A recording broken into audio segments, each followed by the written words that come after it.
पप्पू यादव परेशान क्यों हैं? नीतीश कुमार का राज्यसभा जाना तय होते ही परेशान हो जाते हैं वो। तो आखिरकार वजह क्या है? क्या उनको ऐसा लगने लगा है कि नीतीश कुमार के कारण वो थोड़े से सुरक्षित थे, लेकिन अगर एक बार फिर से बीजेपी का राज आ गया, बीजेपी के सीएम बन गए, तो उनको राहत नहीं मिल पाएगी। कई मामले हैं, पिछले दिनों जिस तरीके से गिरफ्तारी हुई, उसके बाद वो छूट करके बाहर आए और लगातार वो हमला कर रहे हैं, खास करके गृह मंत्रालय पर लगातार ताबड़तोड़ हमले कर रहे हैं। और अगर सम्राट चौधरी मुख्यमंत्री बन गए तो क्या पप्पू यादव के साथ कुछ गलत होगा? और ऐसी कौन सी चेतावनी है जो पप्पू यादव ने दे दी चिराग पासवान को, उपेंद्र कुशवाहा को, जीतन राम मांझी को? और वो कौन सी साजिश है जिसका पर्दाफाश करना चाहते हैं पप्पू यादव? जानेंगे आज की इस रिपोर्ट में, तो इसे आखिर तक जरूर देखिएगा। नमस्कार, मैं हूं डॉक्टर सुरजीत सिंह और आप देख रहे हैं YBN बिहार झारखंड। अगर आपने अभी तक इसे सब्सक्राइब नहीं किया है, सब्सक्राइब कर लीजिए और अगर आपको ये वीडियो अच्छा लगे तो लाइक कीजिए, शेयर कीजिए और कमेंट जरूर कीजिए। तो पप्पू यादव अचानक नीतीश कुमार के राज्यसभा जाने के ऊपर बयानबाजी करने लगते हैं और उनकी बयानबाजी से ऐसा लगता है कि वो काफी परेशान हैं। वो नहीं चाहते हैं कि नीतीश कुमार राज्यसभा जाए। जो वो पोस्ट लिखा उन्होंने सोशल मीडिया पर, उसमें साफ साफ कहा उन्होंने कि नीतीश कुमार जैसा कोई दूसरा नेता है ही नहीं। ये वही पप्पू यादव हैं जो कुछ दिन पहले तक पानी पी पी करके नीतीश कुमार को कोस रहे थे और कह रहे थे कि भाई नीतीश कुमार की मानसिक स्थिति अच्छी नहीं है, शारीरिक स्वास्थ्य अच्छा नहीं है, वो मुख्यमंत्री पद पर बने रहने लायक है ही नहीं। अचानक हृदय परिवर्तन कैसे हो गया? पप्पू यादव अचानक कैसे इतने बड़े फैन हो गए नीतीश कुमार के? और नीतीश कुमार की शान में कसीदे पढ़ने उन्होंने तब से शुरू किए जब वो जेल में थे और बार बार उन्होंने रोते रोते भी कहा कि भाई नीतीश कुमार के साथ हमने बहुत काम किया है। नीतीश कुमार के साथ जब भी उन्होंने याद किया, मैं दौड़ करके आया। लेकिन उससे पहले तक नीतीश कुमार को ही कोस कोस के तमाम तरह की बातें कर रहे थे। तो अचानक ऐसा क्या हो गया कि बौखला गए हैं पप्पू यादव? हालांकि उनके हिसाब से तो अच्छा ही हुआ, चलिए नीतीश कुमार अब मुख्यमंत्री पद छोड़ रहे हैं, लेकिन अब उनको लगता है पप्पू यादव को कि अगर नीतीश कुमार छोड़ रहे हैं तो उनकी जगह पर निशांत कुमार को आ जाना चाहिए। ये इत्तेफाक संजोग नहीं है, ये सब कुछ 3 महीने से स्क्रिप्ट लिखे जा रहे हैं कि कब क्या होगा। होली के दिन आप जिस तरीके से खत्म कर दिए, आप क्यों भाई? जनता ने दुल्हा बनाया नीतीश बाबू को और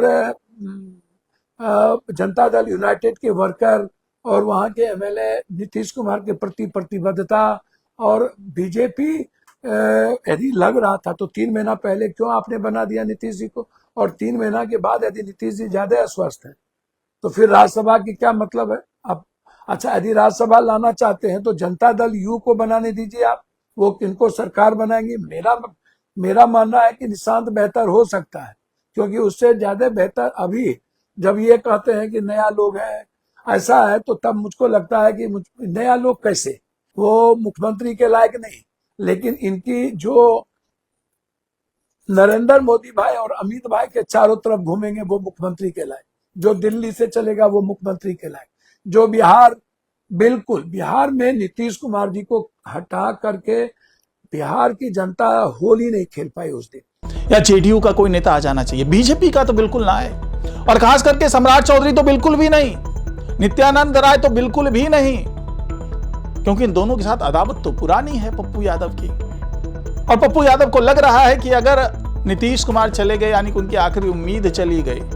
पिछले दिनों राजनीति में खूब जम करके लोगों ने साथ में काम किया है, चाहे वो लालू यादव हो, पप्पू यादव हो, नीतीश कुमार हो, इन लोगों ने खूब जम करके काम किया। आपस में इनकी कई जो राजनीतिक मेल मिलाप वो चलती रही थी पहले। तो ऐसा लगता था पप्पू यादव को कि कभी भी ऐसी बात फंसेगी तो पुराने रिश्तों की दुहाई दे करके वो निकल आएंगे। और ऐसा माना जा रहा है कि गिरफ्तारी के बाद उन्हीं पुराने रिश्तों के कारण उनको आजादी मिली, बाहर आए।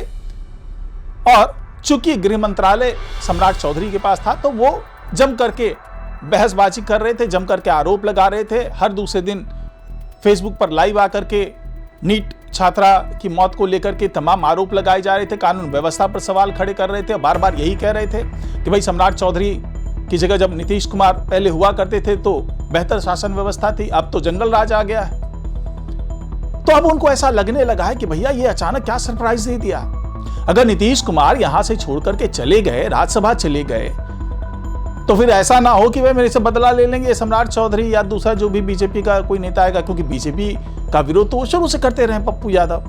नीतीश कुमार जी ने वो ट्वीट नहीं किया है। नीतीश जी जैसे स्टॉलवर्ड आदमी लिखेंगे कि मुझको बड़े हाउस में जाना है, आपको लगता है?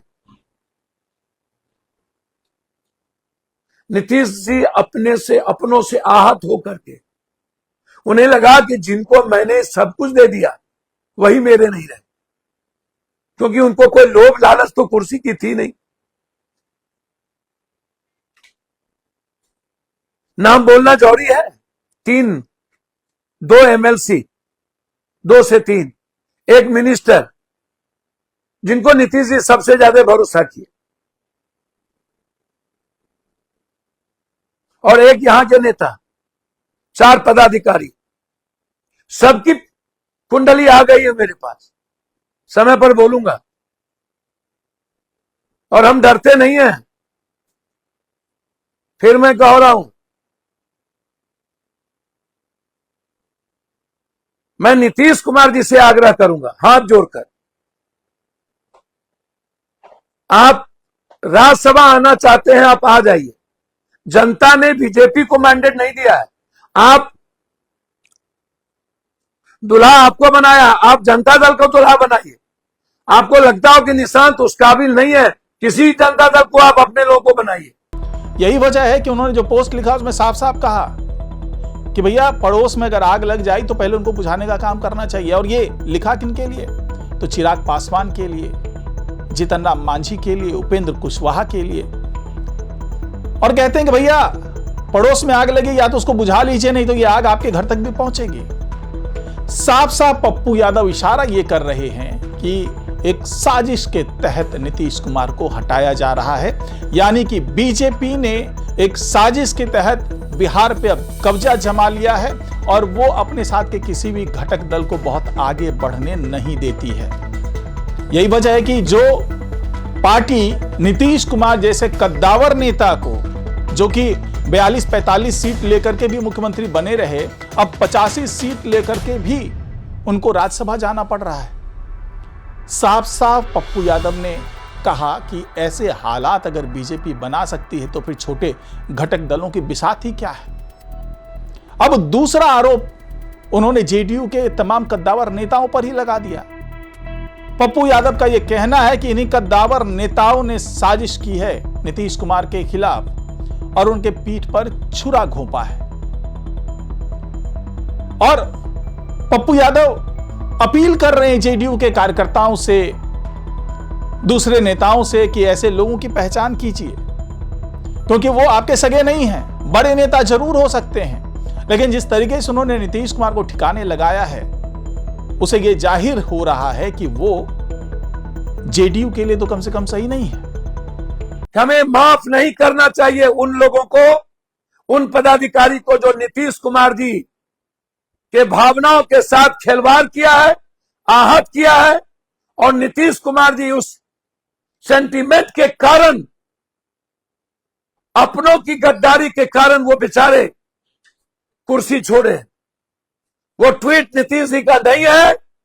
नीतीश जी दस्तखत ओथ लेने के बाद किए हैं विधान परिषद में, पहले नहीं किए। नीतीश जी की जरूरत है। यदि नीतीश जी जा रहे हैं तो उन्हें जनता दल की मुख्यमंत्री की घोषणा करनी चाहिए। और अमित भाई से आग्रह करेंगे, जल्दीबाजी मत करिए बीजेपी की सरकार बनाने में, आप बनाइएगा, मैं जानता हूं। अब ये जो तमाम बयान दे रहे हैं पप्पू यादव, उससे ये साफ साफ लग रहा है कि ये उनकी बौखलाहट है और उनको अब ऐसा लगने लगा है कि आने वाले दिनों में हो सकता है कि ये जो तमाम बयान पप्पू यादव ने दिए हैं, जो तमाम सवाल उठाए हैं, उसका जवाब नीतीश कुमार तो अब देंगे नहीं। नीतीश कुमार तो अब सीएम की कुर्सी छोड़ करके जा रहे हैं राज्यसभा।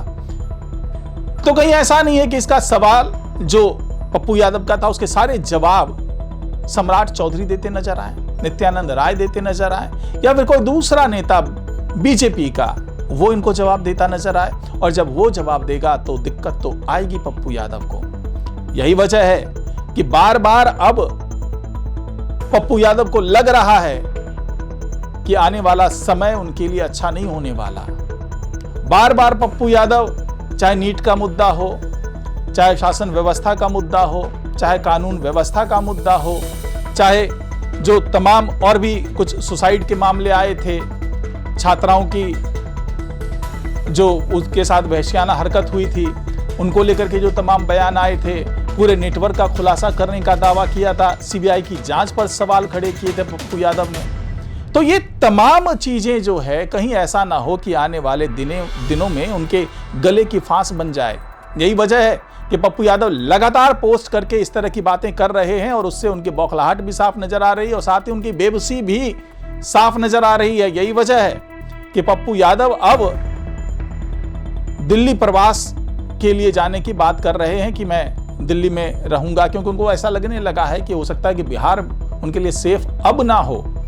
न जाने कब बिहार की पुलिस आ जाए और उनको उठा ले। मामले तो कई हैं।